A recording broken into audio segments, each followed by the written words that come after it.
the heat there? The snow is just melting now. We had snow on our trip yesterday out here to New York State. I was in Orange yesterday, and there was almost 4 inches of snow on the ground there. Wow. As long as it doesn't snow on my birthday in August, I'm fine. Well, it might snow somewhere, Russ. Is that okay? No. Yeah, but I'm not going to be there. We have a friend in spends half the year in Florida and says he refuses to be anywhere you can walk on water. Oh.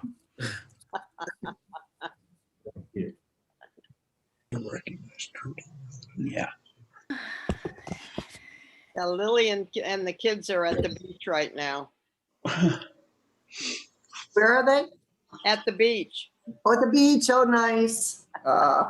Is the water warm enough to swim? For them, yes, not for me. No, it's mostly this whole setup here. Dan, you lived for a while in Southern California. What was it like not having the weather to talk about? Was it still something to talk about? I we talked about the lived in earthquakes California instead. for 10 years, and I still talked about the weather all the time. Yeah. But then everybody knew you were a New Englander. That's what happened to me. That's right. Well, you must be from New England because you're talking about the weather. Yeah. When I was a young guy in the Navy, there were neighbors where I lived in Rhode Island who had been in California. And I said, well, what's it like in California? And they said, it was really good. They said about 45% of the time, the weather was just really, really nice. And they were in San Diego, you see, at the Navy base, or Naval Air Base. And then they said, and he was quiet for a moment, and he said, the rest of the time, it's even better. Oh! It hurts.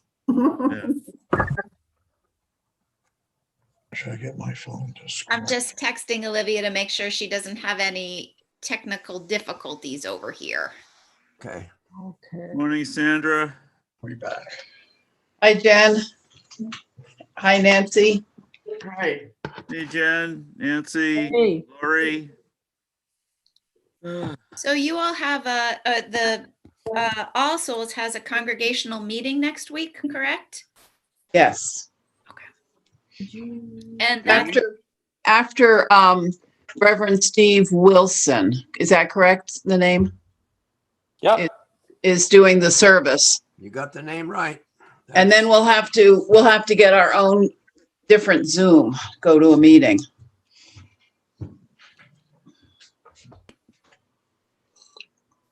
I better write that down. I don't know. Annette, are you going to run it on, will you use Bernardston's address or? So it's something to do with my hands, right? I'll just have our, I usually just get a different number for the service. Okay. Yeah. Hi, Ulysses. You could just stay on our Zoom if you want. Good morning. Yeah, we could do a breakout room. Yeah. Yeah, you could just do a breakdown room afterwards. There we go. I think, there we go. Good There's morning. Olivia. Hey. We are live on YouTube, everybody. I'm going to mute myself until I'm told to unmute. So there's the lower left-hand corner of most of your screens. You can do that.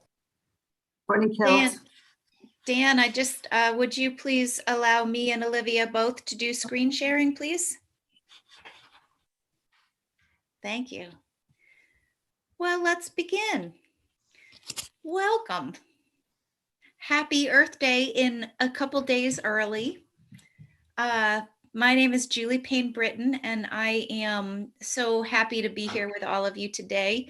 I am a local psychotherapist. I'm also a seminarian at Chicago Theological Seminary, and I've had the great privilege of being in worship with you all once a month for the last couple of years. I am absolutely delighted that today we are being led by my friend Olivia Kamil Smarr.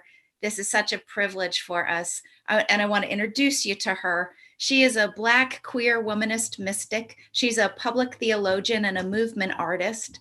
She explores, challenges, and creates innovative ways of spiritual engagement in this unique societal moment, conjuring revolution, power, magic, and passion through movement and theology. Isn't that cool? I just think that's so cool. Olivia's work views the body itself as divine and holy, embracing the connection between sensuality and spirituality. She centers those with disabilities, chronic illness, and survivors of trauma, including religious trauma, in her work. She's got an undergraduate degree from Stanford University and is soon to be a graduate of Chicago Theological Seminary, where she studies the intersections between mysticism and womanist theology. And I feel so lucky to call Olivia my friend, and I feel so happy that we all get to witness her ministry today. So I welcome you, Olivia. Thank you, Julie. I really, really appreciate it. I'm so happy to be here with you all this morning. As you know, Julie is amazing. She is so incredible and kind and powerful and gifted. And so I was just incredibly happy when she thought of me to come and spend time with you all this morning. And when she recognized the spiritual gifts that I have and the spiritual leaning that I have, and the type of lens that I bring to the discussions I have around divinity. So very, very happy to be with you all this morning. So let us jump into what we call service, worship. I want to welcome you all to this Earth Day worship service. Like so many days, the day holds wonder and sorrow. Earth Day was first celebrated on April 22nd in 1970, when I was a mere 2 years old, as a day to honor the earth and to participate in environmental teachings. My little dog wants to emphasize this point. Since then, the environmental movement has grown in this country, and environmental awareness permeates much of our society. But at the same time, the environmental problems we face have grown, as we all know, as climate change, which had already begun in 1970 but was barely recognized, has had deeper and graver impacts on the earth, her people, and her creatures. As human consumption and population expands unchecked, even in the face of COVID, we're witnessing environmental devastation and environmental racism at unprecedented rates. There are promising signs. Alongside these problems, people are working towards change all over the world. We lift and celebrate the many successes, including the ones brought about in part by people in this congregation. Today, we join together to hold our hope and our pain, to honor the earth, and to recognize how deeply our relationship with the earth, our work for environmental justice, and anti-white supremacy is all intertwined with all of our spiritualities. Of course, this is not the work of one day. Nevertheless, today we honor earth and all our human and other than human companions. So come, let us worship. I'd like to invite you to settle in, maybe close your eyes for a moment. Let yourself ground down into this virtual, safe, and welcoming space. Breathe yourself into your body, into this room, into this community.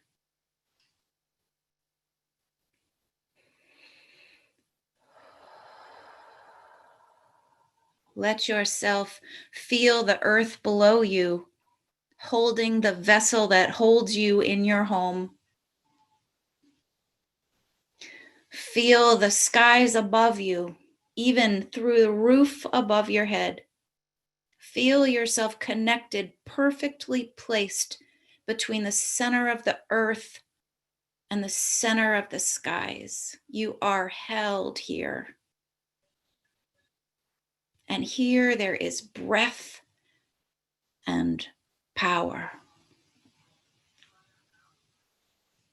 Let us worship.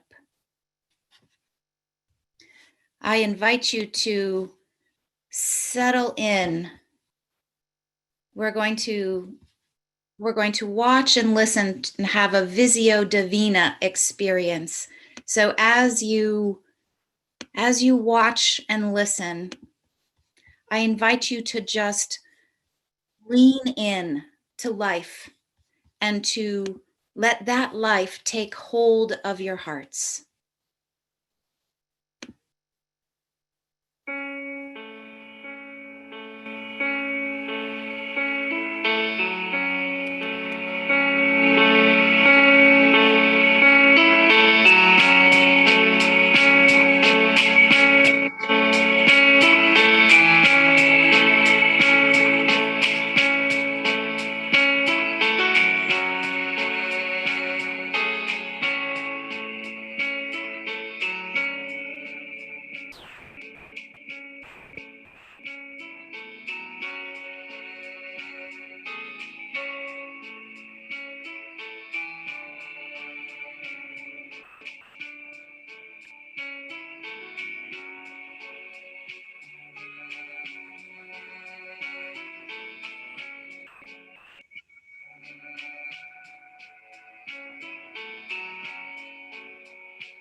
And I invite you to sing with me with your computer on mute, of course, for the beauty of the earth.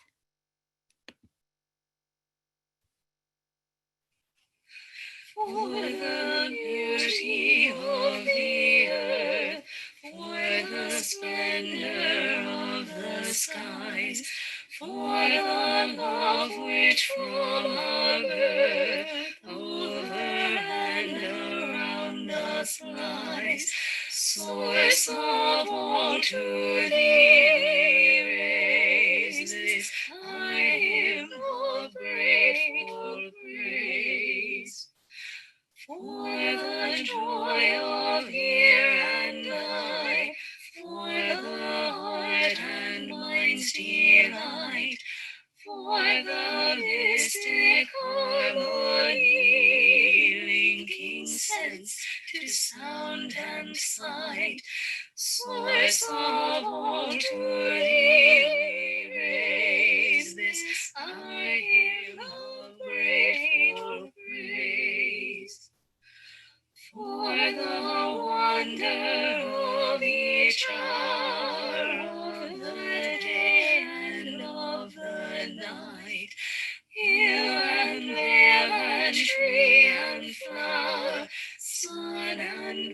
sun and stars of light, source of all to thee we raise this our hymn of grateful praise.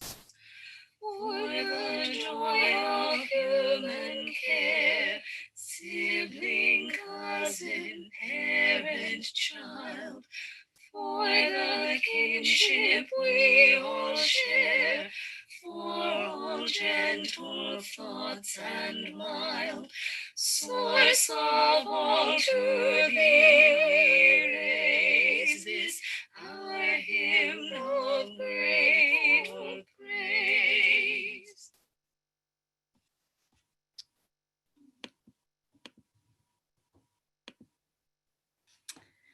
And now if you have a candle nearby that you would like to light, I encourage you to do so. And if not, your light joins my light here and the light of all the rest of us who do have a burning flame.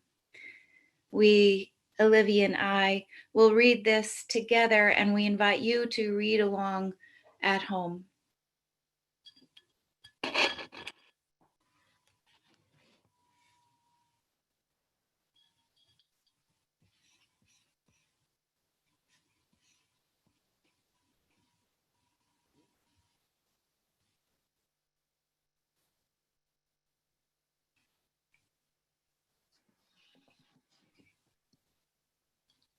To bring new life to the land, to restore the waters, to refresh the air.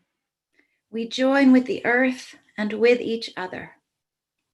To renew the forests, to care for the plants, to protect the creatures. We join with the earth and with each other. To celebrate the seas, to rejoice in the sunlight, to sing the song of the stars. We join with the earth and with each other. To recall our destiny, to renew our spirits, to reinvigorate our bodies. We join with the earth and with each other. To recreate the interconnected community, to promote justice and peace. To remember all of Earth's people and creatures, especially those who impacted by human beings, greed, and climate change. We join with the earth and with each other. We join together as many and diverse expressions of one loving mystery for the healing of the earth and the renewal of all life. May it be so. And so it is.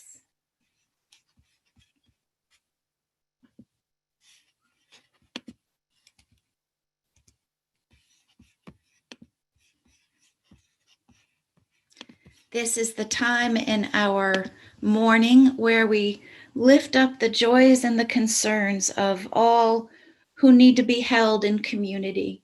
So I invite you, if you have a joy to share, or a concern, or a source of pain to share, or if you'd like to light a virtual candle for yourself or for another, now is the time to speak forward. And I encourage you to unmute yourself and let us hold this all we need.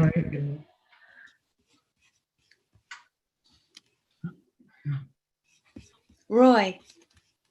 I have a I have a concern to share and a joy. Yesterday, my longtime friend and I spent in the Catholic Church in Orange, attending the funeral service for her sister, who died in December.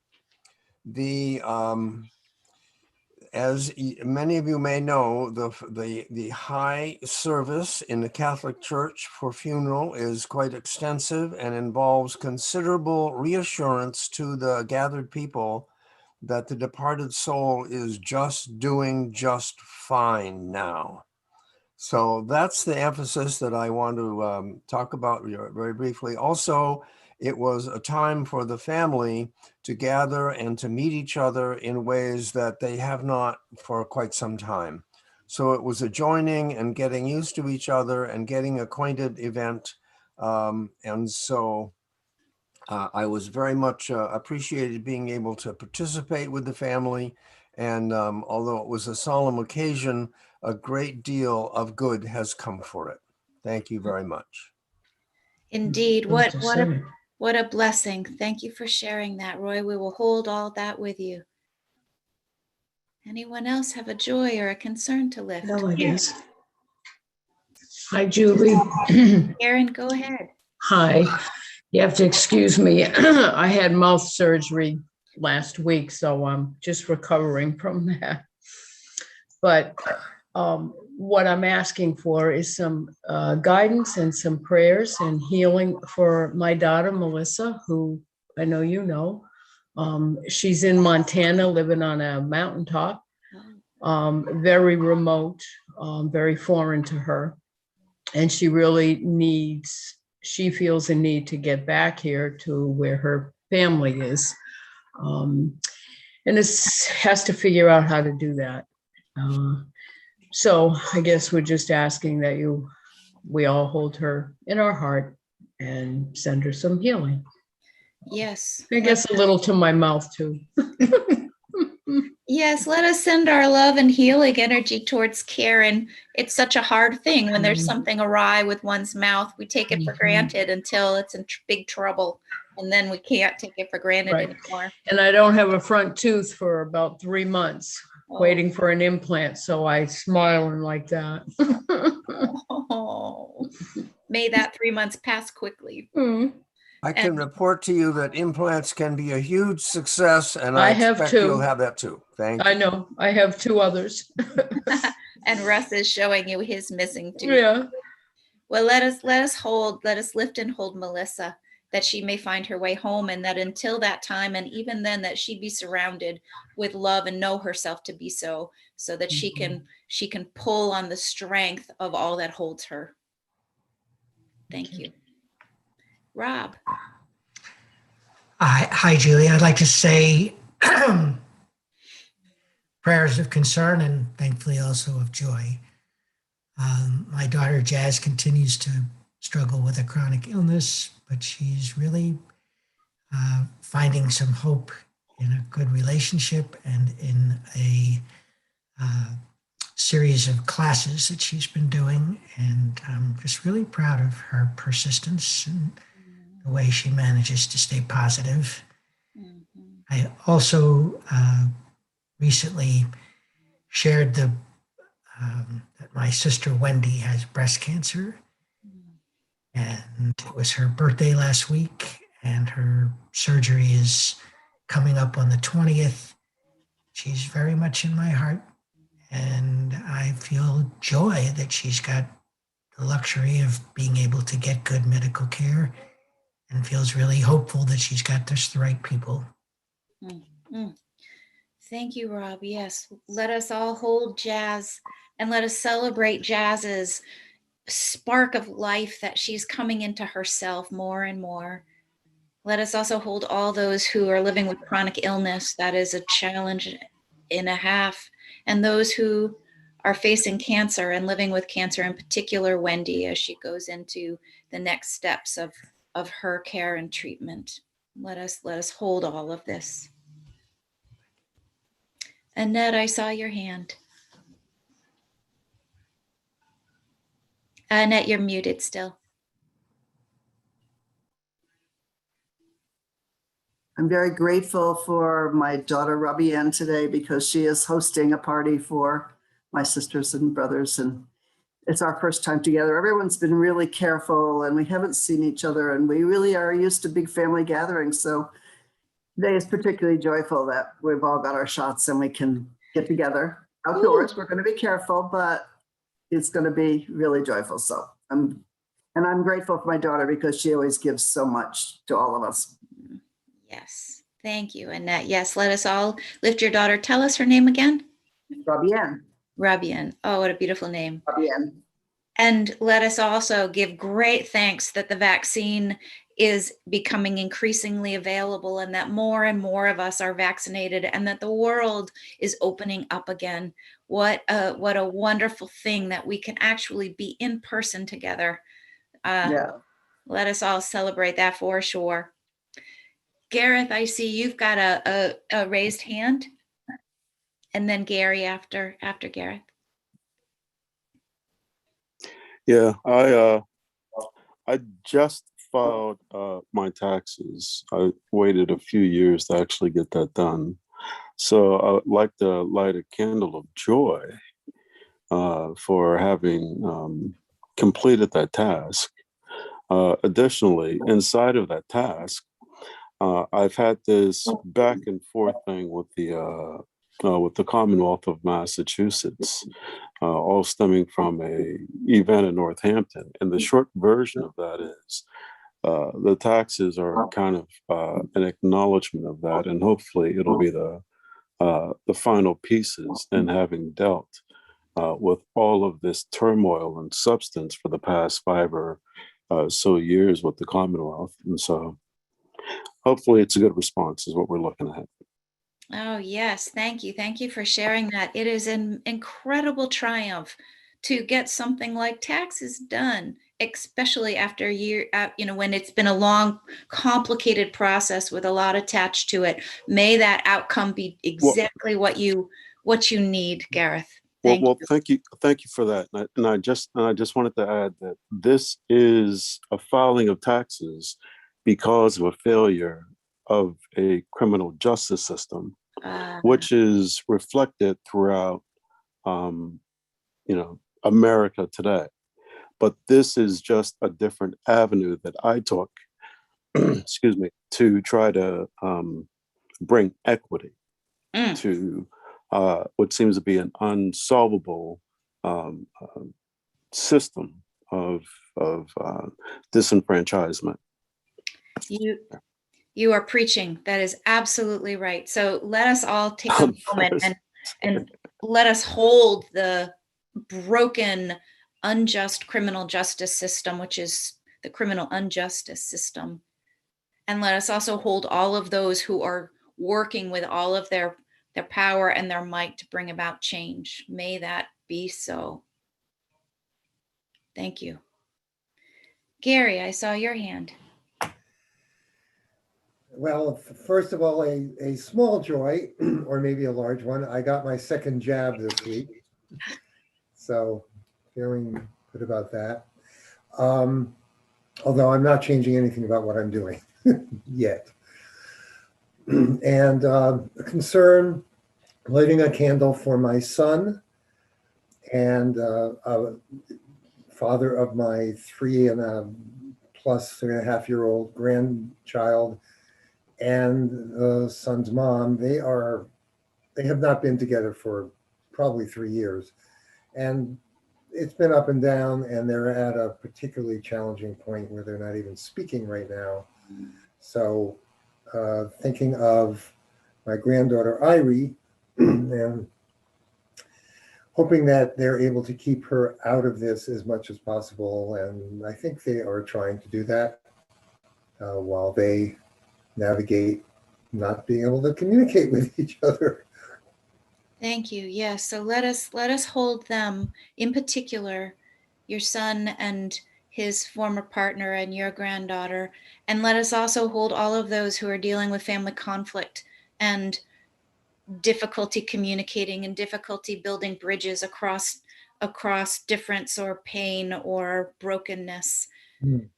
In this world, in this moment of time, I think that is particularly hard to navigate. So let us send all of those who are dealing with difficult family dynamics strength and patience and persistence. And I wanna say to Gareth, I lift that you did preach. I think that's fantastic. So I do not accept that apology that's in the chat. I would like to lift all of the animals who cross paths with human beings in ways that are in which the animals lose that equation. I also want to lift all of the human beings who are mostly Black and brown people who are impacted by environmental racism with unequal distribution of toxic waste sites and rising sea waters. I want to lift the earth itself, which is struggling under our heavy footprint. So let us lift all those who are vulnerable because of human greed. Kate.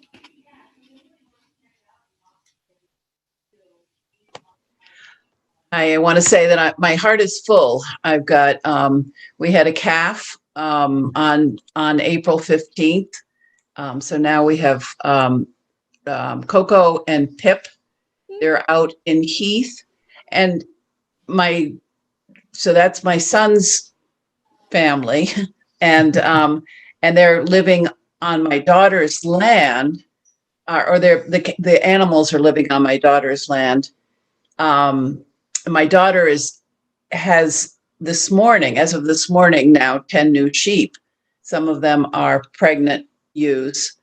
And it just is, mud and milk and shit and all that stuff. And also I want to thank Mel for coming out to the top of the hill in Heath to give advice and support to these young farmers. Oh, that is so Thanks, exciting. Mel.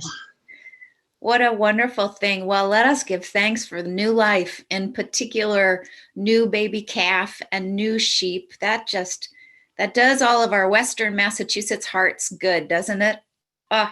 This is one of the things about being here. And we give thanks for friends and for the sharing of resources within our community. That is a way to give and receive love. So we give thanks for Mel's wisdom and ability to share that too. I see Sandra has raised a hand. Hi, I just want to lift up Rocky Purnham. He started a Caring Bridge page, and he's meeting with his surgeon this week to get a prognosis on his pancreatic cancer. Thank you. Yes. If you are looking at your screen and you're not seeing Rocky's sweet face right now, I encourage you to move it over so that you can see him. And let us all together just beam our love and strength and healing energy to Rocky. And particularly we send courage for the coming week. And we also continue to send our love and energy to Rocky's wife, Christina. Thank you. Thank you very much. Anyone else want to light a candle or, Pam.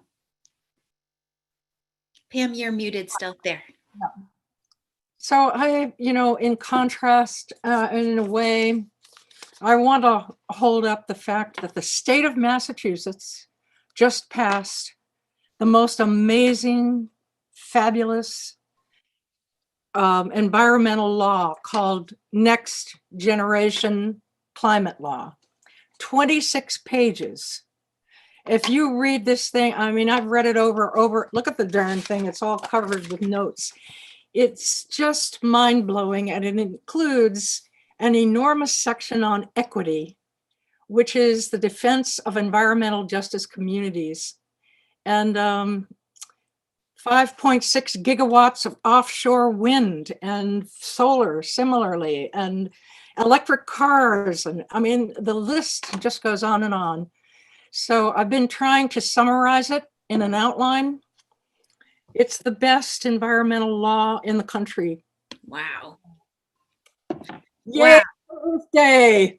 Yes. Oh, and we lift you and your work in being part of the whole network that has pushed this forward over and over, slowly, a little at a time. Yes. And here it is. Very small, very modest, but everybody has put an oar in that water. And so thanks to everybody who's helped. And that has been many people. That is great. That's something to be really happy about. Yes. So let us send appreciation to our governor. Whatever else we think of him, he did good here. Oh, Annie. Okay, this message goes out to the, I don't know how to get back in the picture. All the peacekeepers and the people that do go good every day and feel like, are we making a difference? Well, we just saw a big difference there that Pam was reading, but how about the small little things that we do? Do we actually feel like it's moving in the right direction? So yesterday I was in the food line there down at Stone Soup. This isn't about me. I'm just saying all the people that do something kind for somebody. And a young man came up, he said, hey, he said, I noticed your truck there. I wanted to thank you for saving my life. And I said, saving your life. I said, what did I do? And I said, what's your name? He goes, Ben. I said, oh, I remember. He was living in the woods. Somebody stole all of his underwear. And I said, well, here, get in the truck. I'll give you a ride. Where are you going? He said, to this motel at the Circle, in Greenfield. And I said, stole all your underwear? So I said, so what do you wear? Like whitey tighties or boxers? He said, boxers. I said, okay. So I pulled into BJ's. What size? Large.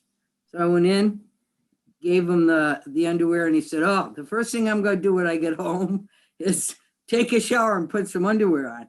So I totally forgot about it. And there it came up. So it's like the guy or the person that walks on the seashore and picks up a starfish and puts it in the water. And somebody said, well, what good do you think that's going to do? You know, what difference? And they go, made a difference to that one. So for all of us, sometimes we see so much challenge and negativity, shooting and violence. We see that, but each kind little thing that we do for humanity, what big or small, makes a difference. So I want to put that out to everybody who's working for peace and doing good in the world. So.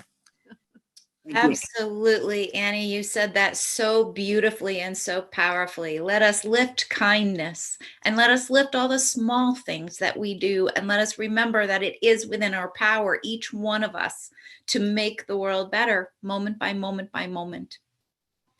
I want to respond to all of these, all that has been lifted by listening and watching this lovely song that is put forward by the First UU of Brooklyn. I am going to share my screen and play this for you. And I encourage you to sing along.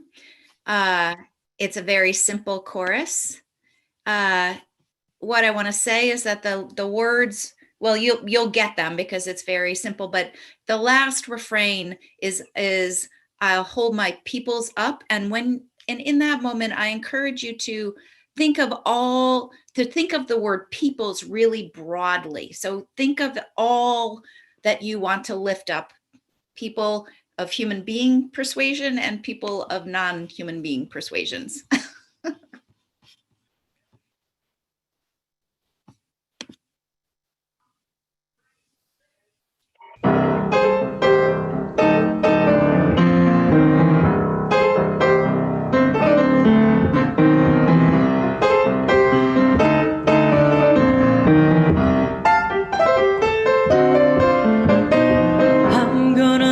My sister up, she is not heavy.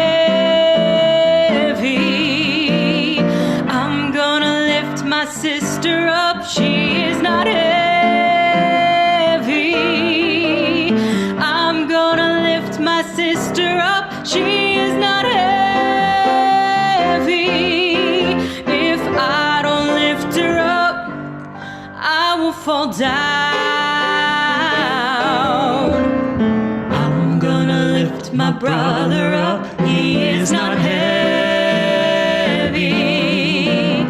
I'm gonna lift my brother up, he is not heavy. I'm gonna lift my brother up, he is not heavy. If I don't lift him up, I will fall down. My people up, they are not heavy. I'm gonna lift my people up, they are not heavy. I'm gonna lift my people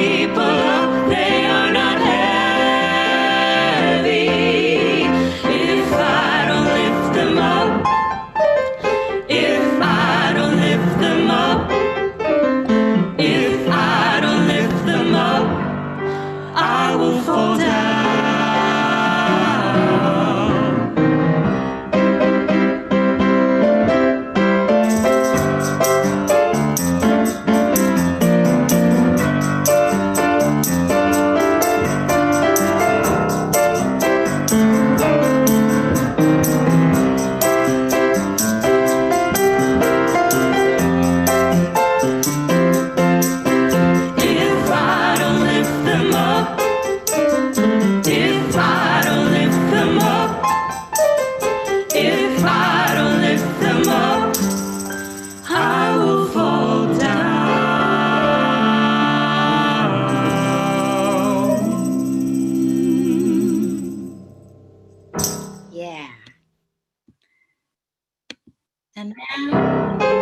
And now I turn this to Olivia.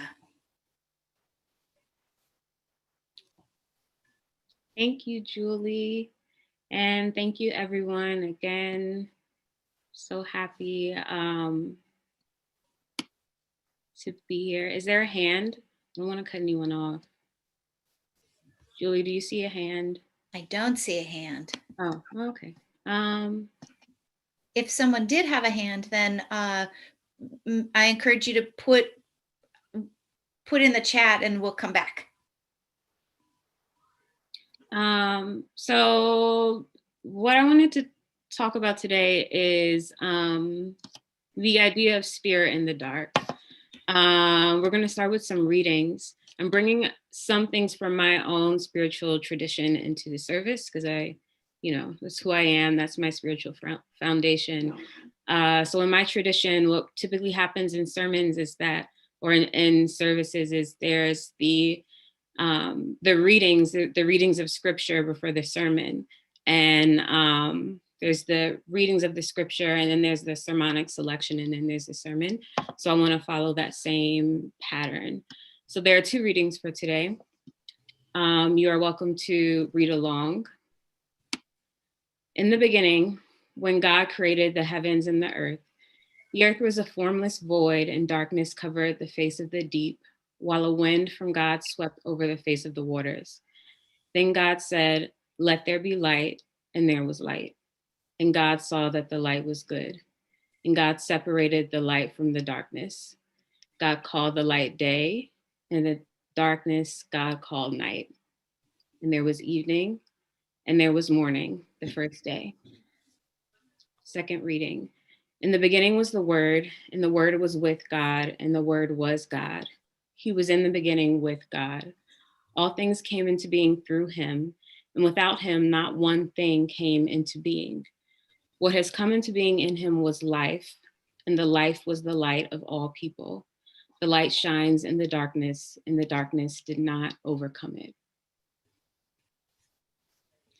So as you think about these readings, allow them to seep into your spirit. You might be familiar with them. You might not be. There's a song that I want us to listen to reflect, to kind of set the tone for what this experience will be like. The song is a not spiritual, song is a spiritual song, but it would be considered secular because it's not in the, like gospel or a spiritual genre. But the song is Spirit in the Dark by Aretha Franklin. The reason why I love this song is because it breaks down the idea of spirit and takes it out of a religious context and puts it into a human context of what it means for the spirit to move as a human being, regardless of trying to put it in whatever type of box you want it to be in, or say spirit has to be related to God, or spirit has to be related to this.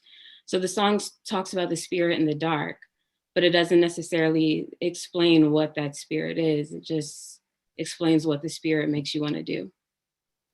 So let's listen to that for a little bit. I am getting the spirit in the dark. I'm getting the spirit in the dark. People moving, oh, we're grooving, just getting the spirit in the dark. Tell me, sister, how do you feel? Tell me, my brother, how do you feel? If you feel like dancing, get up and let's start dancing. Start getting the spirit. Start getting the spirit in the dark. In the dark.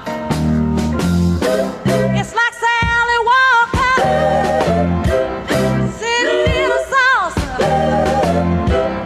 That's how you do it. It ain't nothing to it. Rise, Sally, rise. Put your hands on your hips, cover your eyes and move. With the spirit, with the spirit, move. Move with the spirit, with the spirit. Oh, move. Move with the spirit down there now. Move with the spirit. How you getting the spirit? Yeah. How you getting it in the dark? Yeah. I wonder how you getting the spirit. Yeah. The spirit in the dark. Yeah. People are moving. Yeah. Everybody's grooving. Just getting the spirit. Start getting the spirit. How you getting it in the dark? In the dark. It's like Sally Walker sitting in a saucer. That's how you do it. Now get on up to it. Rise, Sally, rise. Put your hands on your hips, cover your eyes and move out with the spirit. With the spirit. Oh, move. Move with the spirit. With the spirit. Move with the spirit. Yeah, now move. Move with the spirit.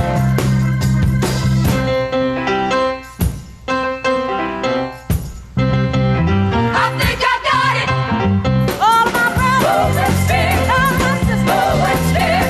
Move with the spirit. With the spirit. Move with the spirit. Keep on moving. Move with the spirit. Keep on grooving. Move with the spirit. Yeah, move with the spirit. Keep on grooving. Move with the spirit. Yeah, hey. Move with the spirit. Let me know you say. Get in the beat. Move with the spirit on the beat. Oh, move. Move with the spirit. Move with the spirit. Oh, move with the spirit. Move with the spirit. Move with the spirit. Move with the spirit. Yeah, move with the spirit. Yeah, spirit. Move with the spirit. Yeah, move with the spirit. Oh, right on. The spirit move. The spirit right on. The spirit move. The spirit move. The spirit. Spirit. The spirit. Spirit of the spirit. Spirit of the spirit. Yeah, yeah, yeah. The spirit. Yeah, move on. The spirit. Yeah, yeah. Spirit. Yeah, move on. The spirit. Yeah. Oh, the spirit.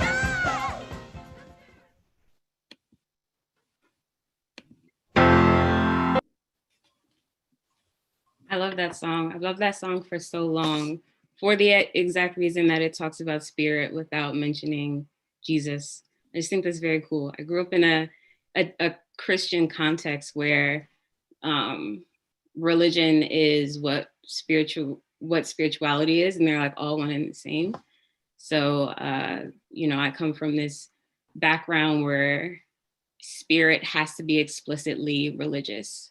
So in the work that I do now, I do my best to separate that a little bit, to create space for all of our spiritual nature outside of the context of organized religion. So if you were hearing the reading and you thought it was familiar, it's because if you come from a Christian tradition, you might recognize that those are two scriptures. And the first one is one of the two creation stories in Genesis. And the second one is the opening to the Gospel of John. And both of those scriptures revolve around the idea of creating, of, initiating, of incarnating divine energy into something made manifest on earth.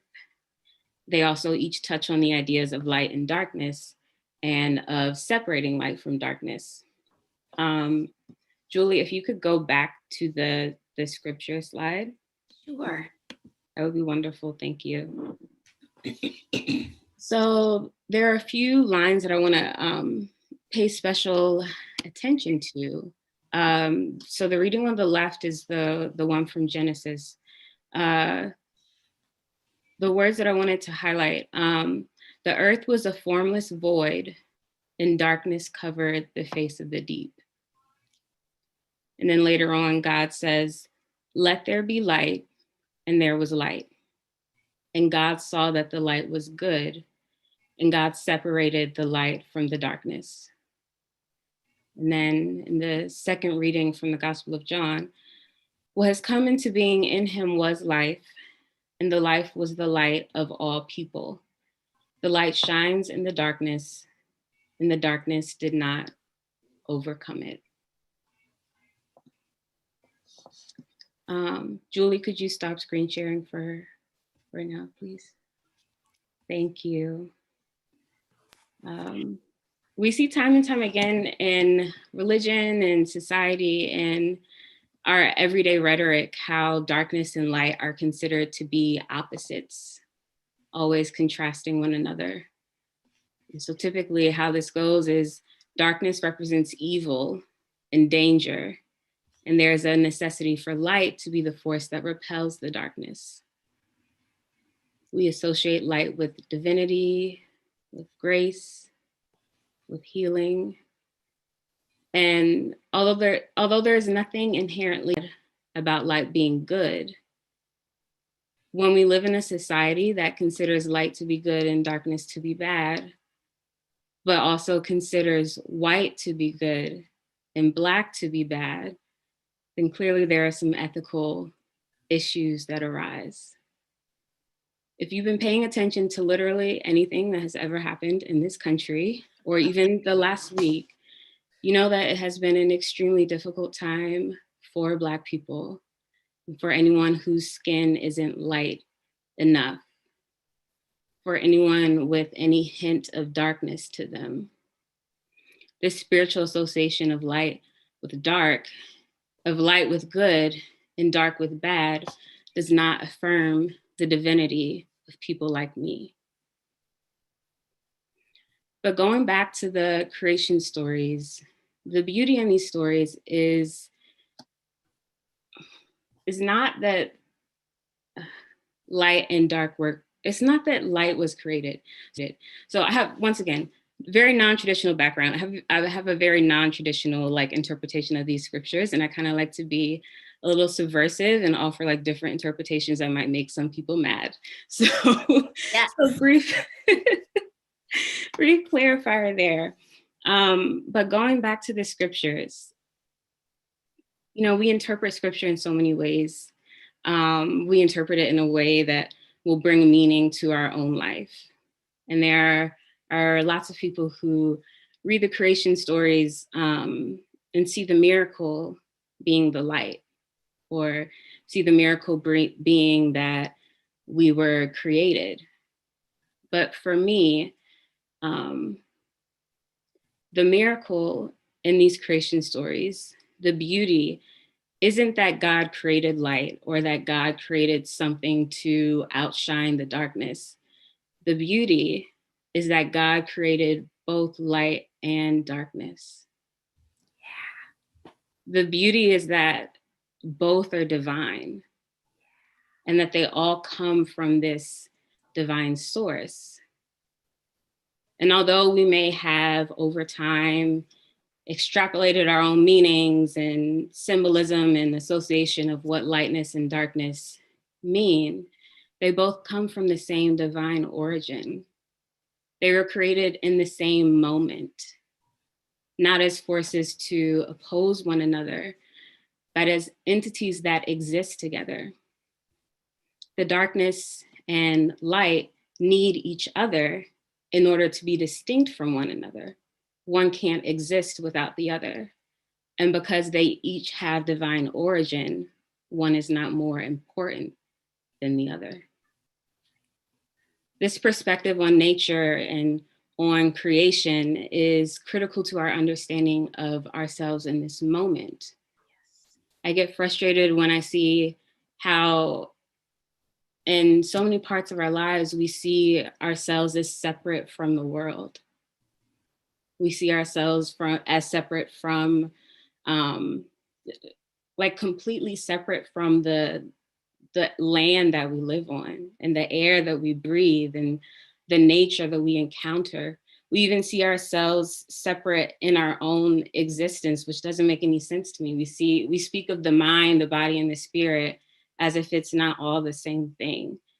We have such a disembodied understanding of our own existence, not just as people, but as a part of this cosmological context. We think that we're humans, so we are the peak of creation and we are meant to dominate over all these other species without realizing that we all come from the same divine origin. And divinity doesn't have a ranking. You can't say that one thing is more divine than the other thing. That's not how it works. Right. But we try to, like make things make sense in our own head in a way that makes us feel good and makes us feel important. But in doing so, we neglect and diminish the divinity that exists in everything, not just in what we want it to be. Since we all come from the same divine origin, whether it be darkness, light, plants, dirt, sky, air, water, animals, and anything that has ever been created by the creator, whoever you may think that creator is, we're all birthed out of a divine moment. And we are all manifestations of that divine. And we are repeated incarnations of the divine.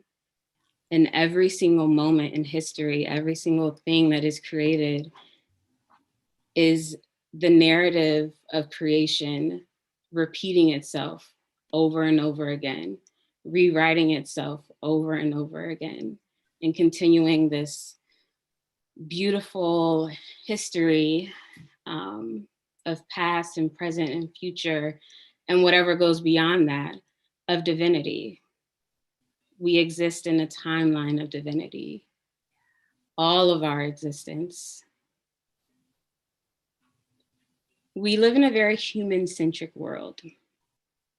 Typically, we think linearly, as if time has a specific beginning and a specific end. And we believe that somehow humans are entirely capable of understanding everything about the beginning as if there was even a beginning. And we think that we're capable of understanding everything there might be about an ending if there was an ending. But what if we didn't put our own human constraints on what time has to look like and what creation has to look like and what the narrative of existence has to look like? What if we didn't try to explain things in a way that makes sense to us? What if we didn't project our own human ideas and conceptions onto creation? What if we didn't see light and dark in a way that made sense in our own context? What if we didn't see time as something that starts and ends, but rather as a living force that is constantly in the process of being regenerated? How would that mind shift change the way that we see ourselves in relationship with the creator and with the creation? How transformative would it be if we decentered ourselves in this story? If we read these creation stories and understood these creation stories not as our way to explain how we were created, but as one perspective, one way to look at the existence of everything there is, acknowledging that we are not capable of fully understanding everything there is.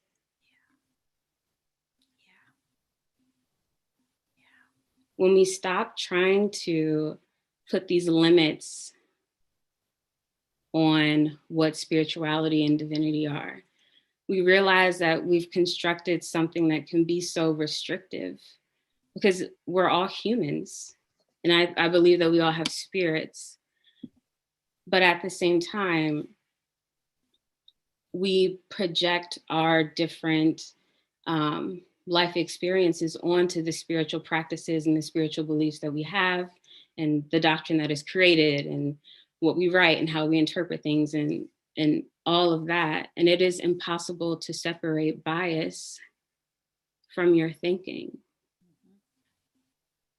And we've come to an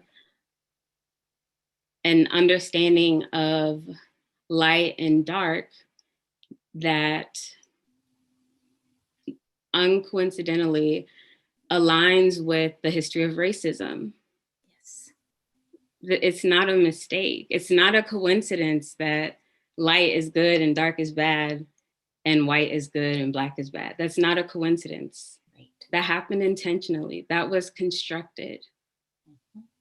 And if we want to move forward in a way that views ecology, divinity, and embraces an ethical way of living, if we want to move forward in a life that is truly just, we can't ignore that context, that subcontext of light and dark in a spiritual sense.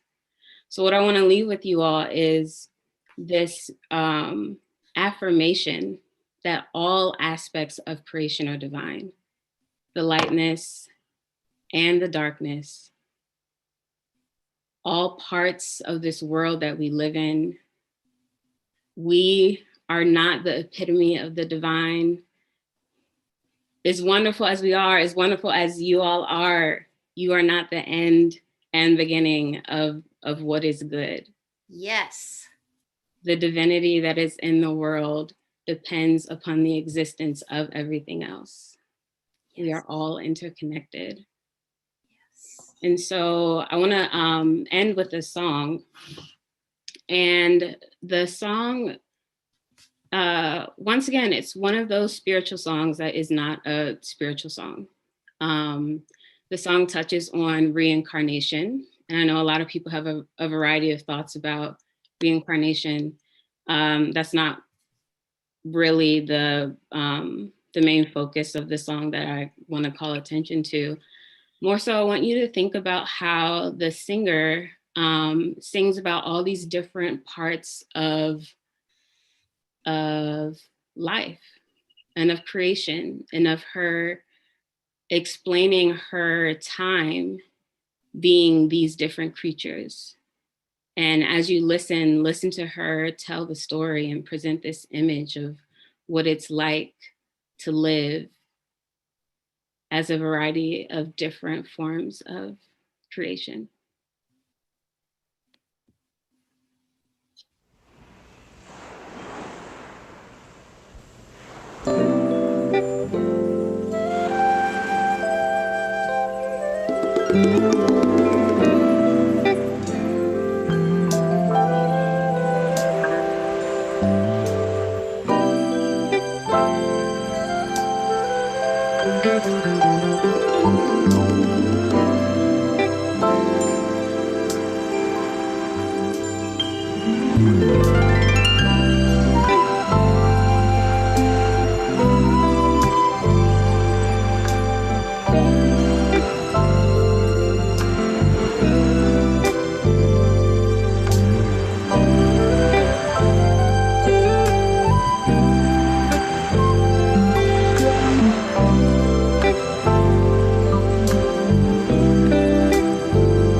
was a white gazelle on horseback riding free, searching in the darkness for a piece of me. I can feel this for sure. I've been here before. I can feel this for sure, for sure, for sure. I've been here before.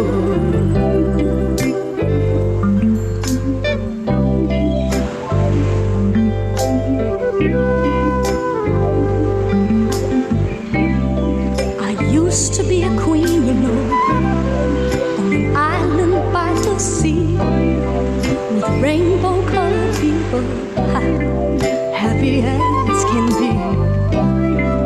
We never had a problem, there never was a care, and love was ever flowing, and its feelings shared.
Vast and never ends. Stars to me are children. Babies are my friends. Heart is like a galaxy. In my spirit flies. I felt this way a million times. Please don't ask me why. Question of my lifetime. Ask my point of view. Say it all was karma. Call it deja vu. Call it deja vu. Call it deja vu. Call it deja vu. Call it deja vu. And I can feel this for sure.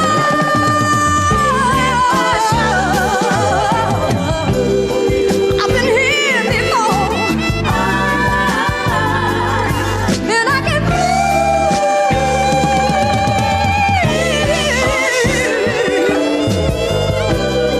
I've been here before. I've been here before.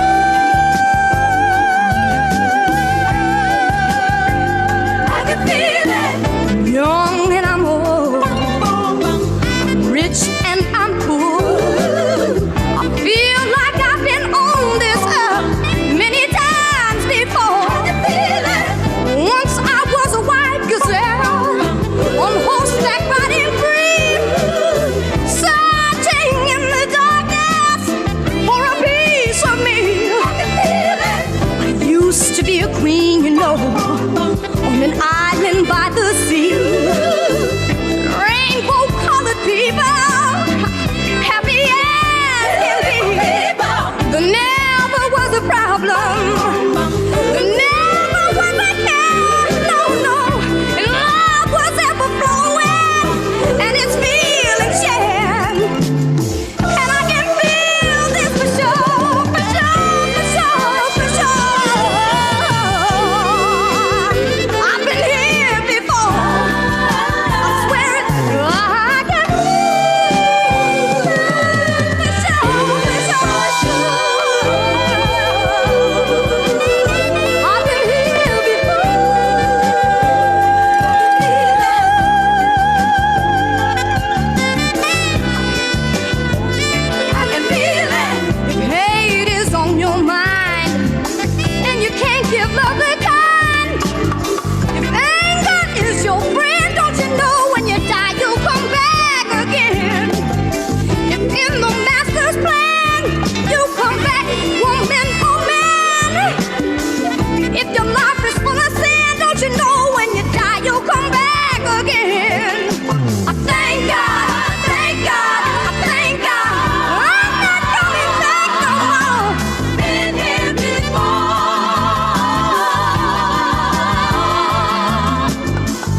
I'm sorry, that was a little accident there. That was what a rough ending. No problem. Thank you, Julie. After that song, there's one just question I want to leave with you all. Reflecting on the sermon and the readings in the song. What if we lived our lives knowing that we would come back to the same world? And knowing that we could come back as any form of life in this world. How will that affect the way that we treat the world today, the way that we live in the world today, and the world that we create as we are living? So just want you to think about that.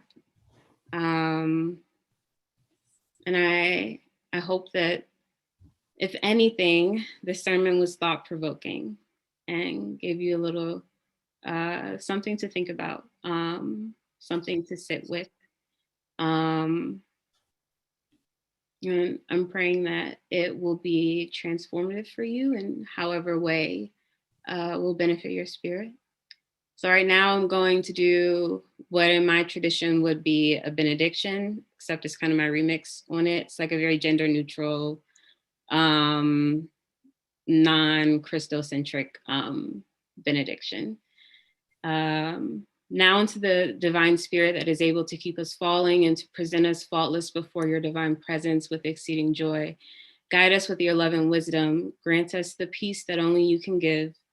Grieve with us as we mourn our losses. Rejoice with us as we celebrate our blessings. Imbue us with your power. Hold us in your love. Wrap us in your peace. And now, may your grace, love, and liberation be with us, your people, henceforth, now, and forevermore. Amen and Ashe. Thank you. May it be so. Well, this ends our worship together this morning. I want to usher my great thanks and love to Olivia for being this presence and this prophetic voice today. May we all indeed take this into where our spirits need to be and are becoming. You've really blessed us with your ministry today. So thank you. Thank you. And I turn it back to Dan. Okay, well, really, thank you very much. And we have several people on YouTube watching right now.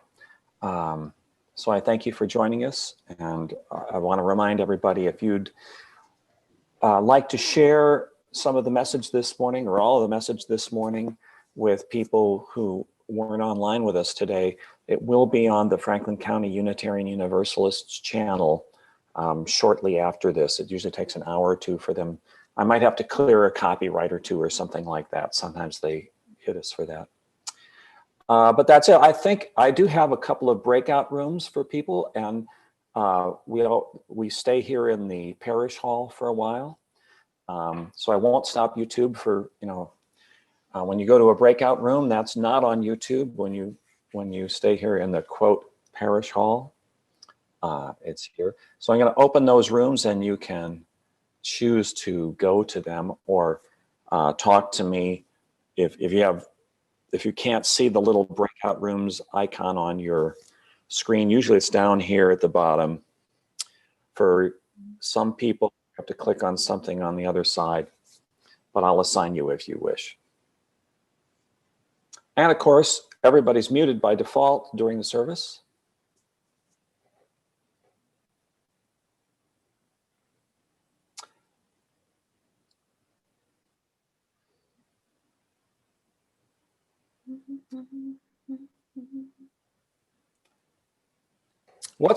Olivia, when you graduate, where are you going to go? I'm just curious. I'm curious as well.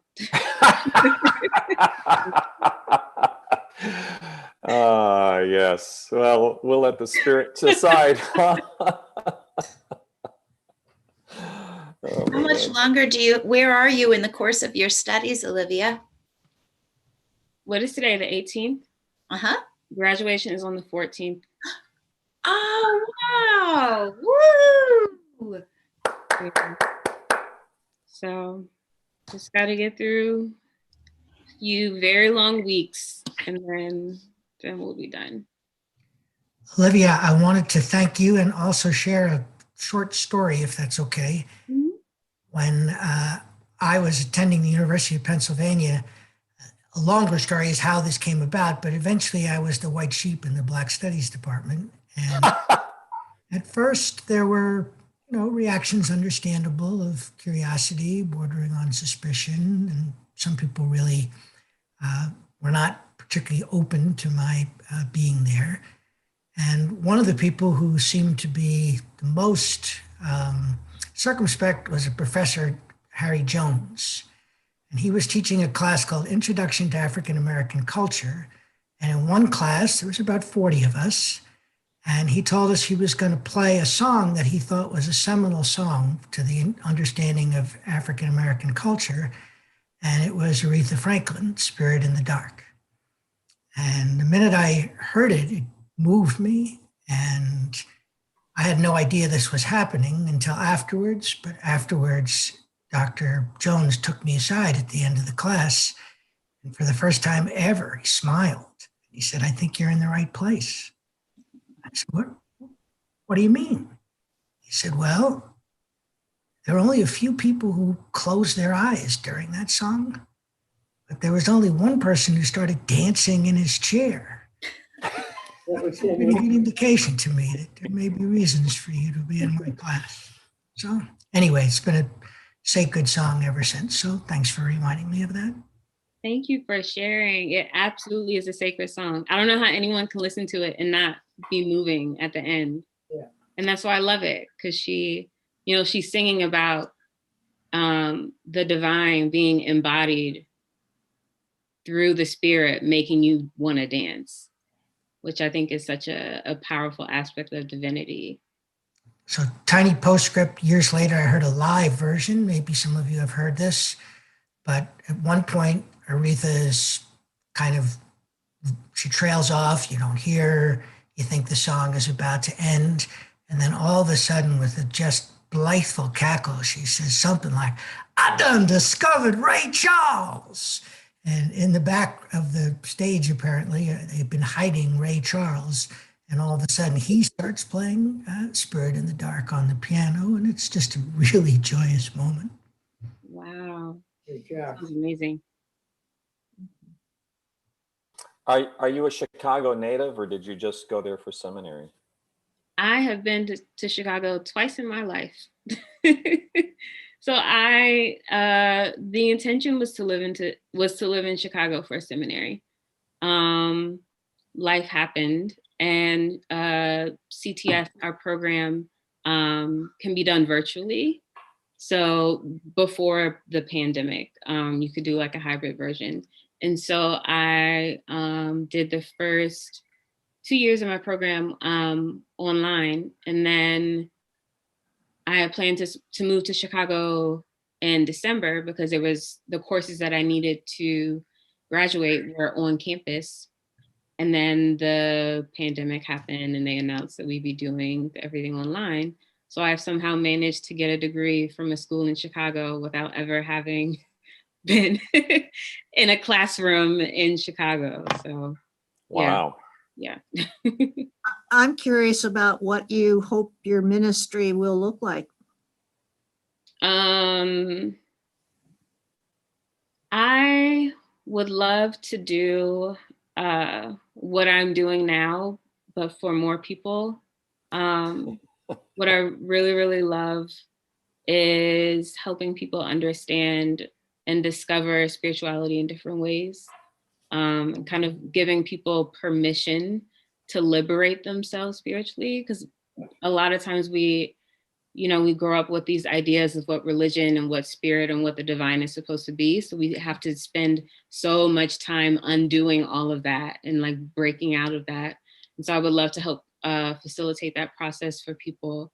but one of the main ways in which I do that is through movement. And so I do movement classes. And my intention over the next few months is to expand that, focusing specifically on people with disabilities, people with chronic illnesses, and anyone who would be considered like a non-mover or a non-dancer, because I'm very much into highlighting the importance of the body as a way to connect with divinity. But so many people have all these negative thoughts about their bodies because we live in a society that wants you to have negative thoughts about your bodies. Good for business. Yeah, exactly. Exactly. So yeah, lots more dance classes, movement workshops. Yeah, working with people. I do have a website. I do spiritual readings. If you are ever interested in like a spiritual consultation, you can go to my website. I do that as well. I like helping people along their spiritual journeys in like a variety of different ways. So will you put your website in the chat? I will. It's my name. Is that where your movement classes are hosted? Well, Workspace. in theory, they would be on the website. But right now they're on my Instagram page. But yes, I need to do a better job of updating the website. But yeah. Olivia Kamil. Yes. And where are you physically located? At the moment, I'm in Maryland, right outside of DC. So a little bit of a commute for us up here. But maybe there is a way to do some online work. How cool that would be. Oh yeah. I think that the pandemic has been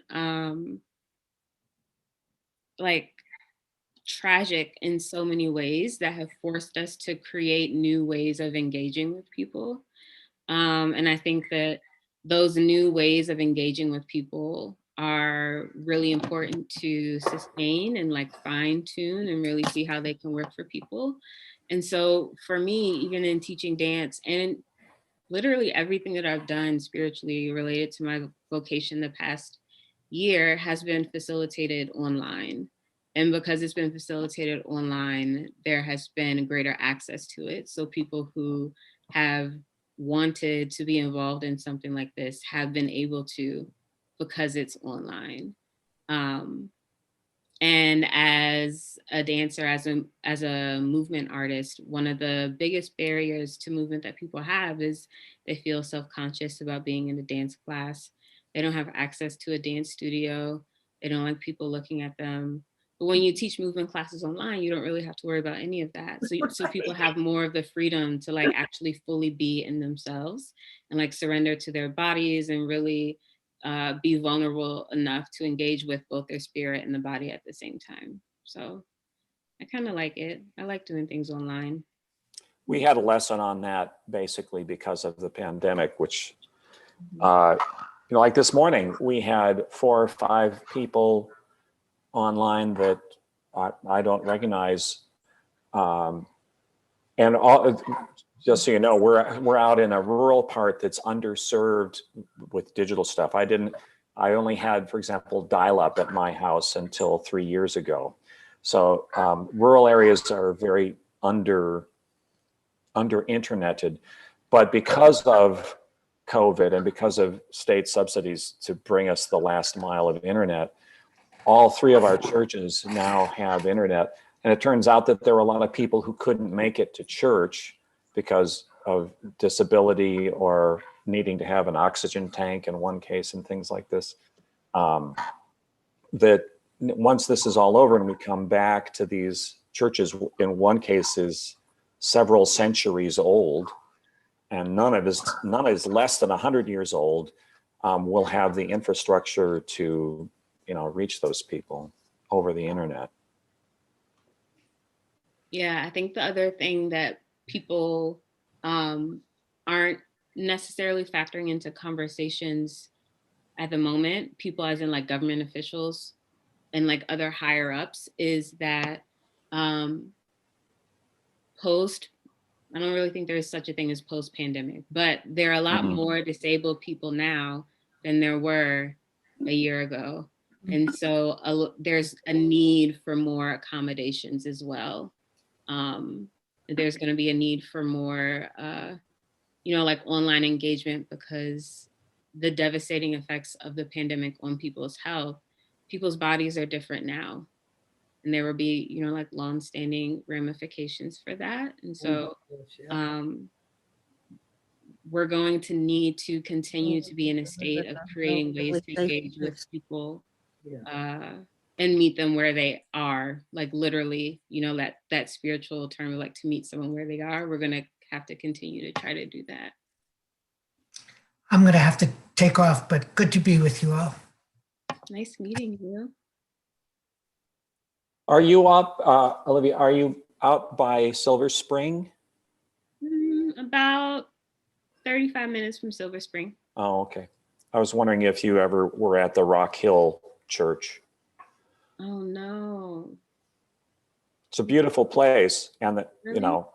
if you ever want to do an in-person, they have a lovely big parish hall for doing workshops. Oh, nice. Rock Hill. Okay, cool. Bye, everybody. Have a Bye. good week. Happy Earth Day. Bye, Sandra. Bye, Sandra.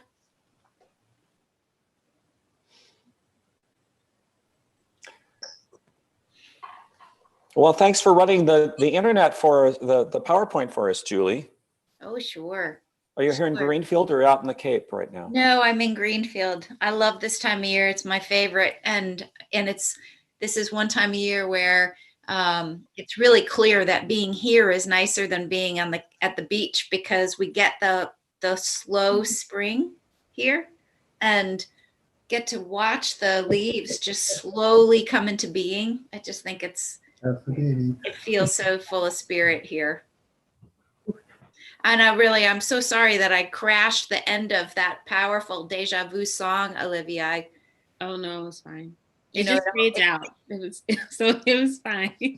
It's sort of the whole technology bit works great when it works, and then every now and again it's kind of shocking when it doesn't. But good, I'm glad. Yeah. Thanks, Julie and Olivia. You bet, Lori. Thanks for being here today. I felt like I was being trolled by life today, because I was talking about like light and darkness, and I typically wear black. Like I don't wear bright colors. And today a button popped on my black shirt, so then I had to wear this white one, which I never wear. Like I literally never wear white. I was like, wow, this is hilarious. And, I always have candles around me. So I brought my candles, and I was telling Julie last night, I was like, oh, I have candles all the time. Like we have to light a candle, sure, that'll be perfect. And so I grabbed my lighter today, and it like just did not work. So I was like struggling trying to light the candles. So not only did I could not wear my typical black representing darkness, but then I was literally in the dark because my lighter wouldn't work. And I didn't have any lights for my candles. Well, we saw you. Wait, it looks like a gray sweater to us. Yeah. That's commenting that you're bridging the. I had to try. I needed to. With the gray by being neither black nor white. There it is. Yep, there it is. Years ago, I attended a Feldenkrais workshop, which sounds like it's sort of the kind of work you do that's integrating the body and the mind. Is that some of the techniques that you use, or? I'm not familiar with that, but yeah, that's exactly what I do.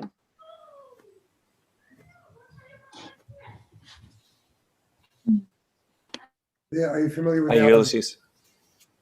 Morning. Hi, Ulysses. Are you familiar with the Alexander technique?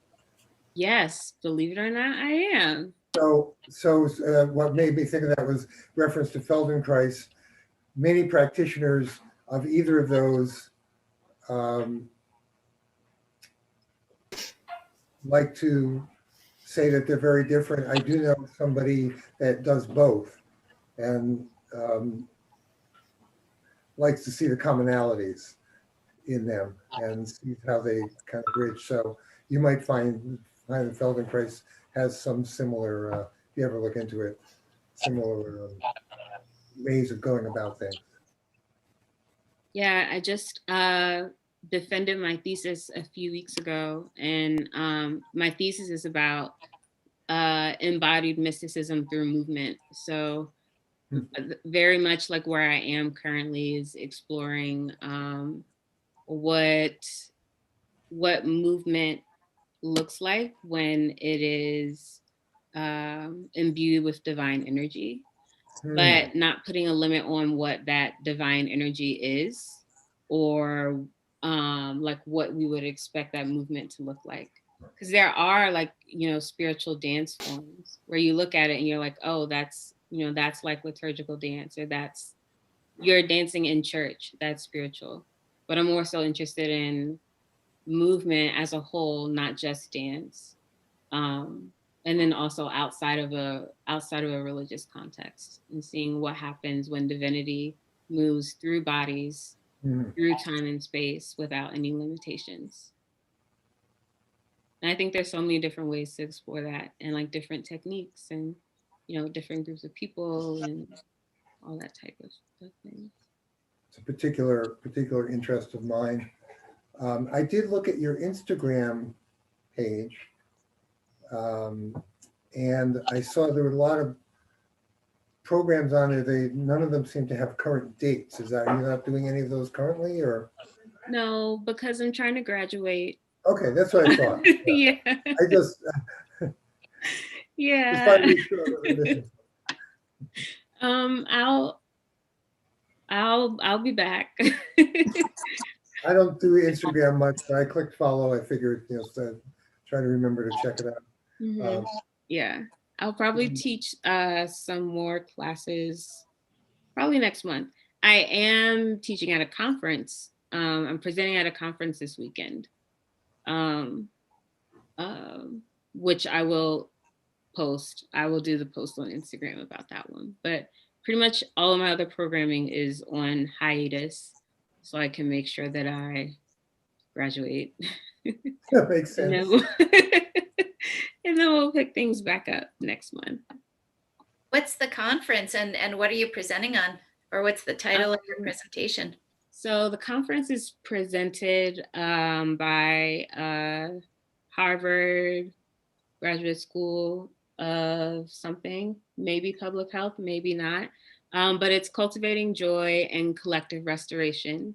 And the conference is focused on women of color and exploring topics that help uplift collective pleasure and restoration. And I will be doing a panel about womanism and queer platonic intimacy.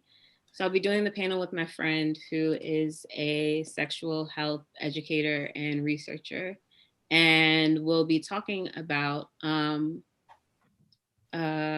what is it titled? Sister, You've Been on My Mind, which is a line from The Color Purple.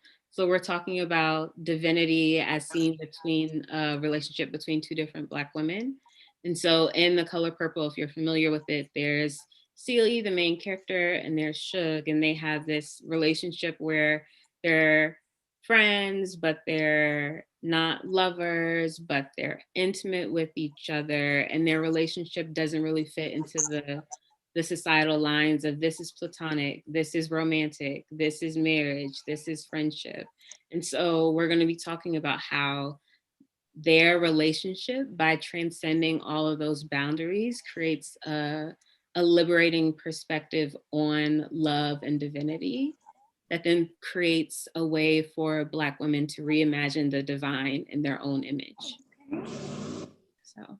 Oh, that's so fantastic. Yeah. Very cool. And I'm impressed that you have any bandwidth to do that in the context of trying to graduate.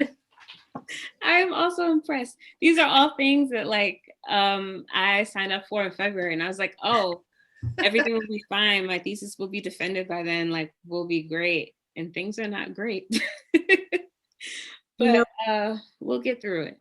I'd like to pass on just a reference to Strong Oak. Have you met Strong Oak? Is a Native American.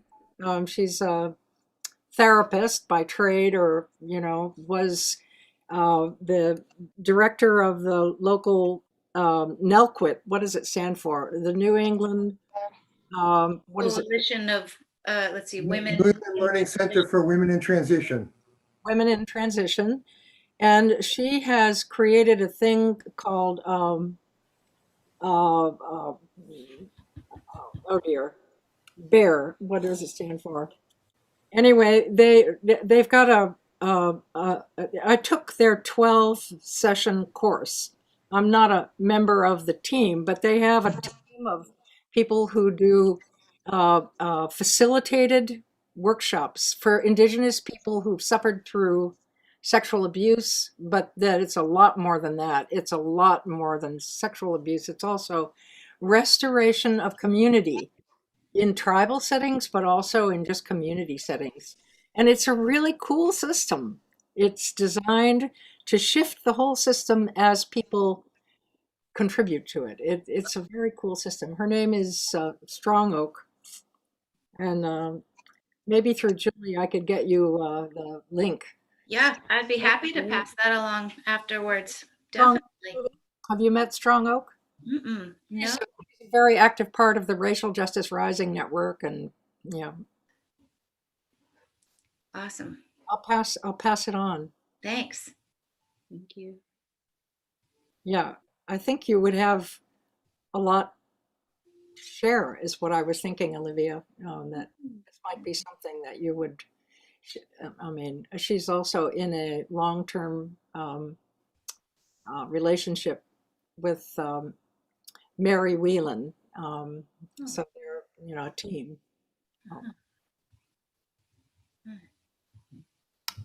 Well, I don't want to abuse people's time. We can continue, but I don't want to feel people have people feel like they have to stick around until everybody's gone.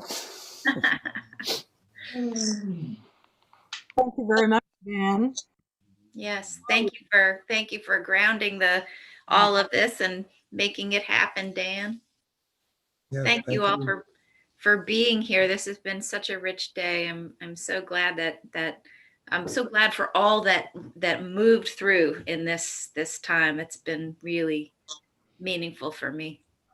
Yes, quite a change for God's frozen people. Yeah.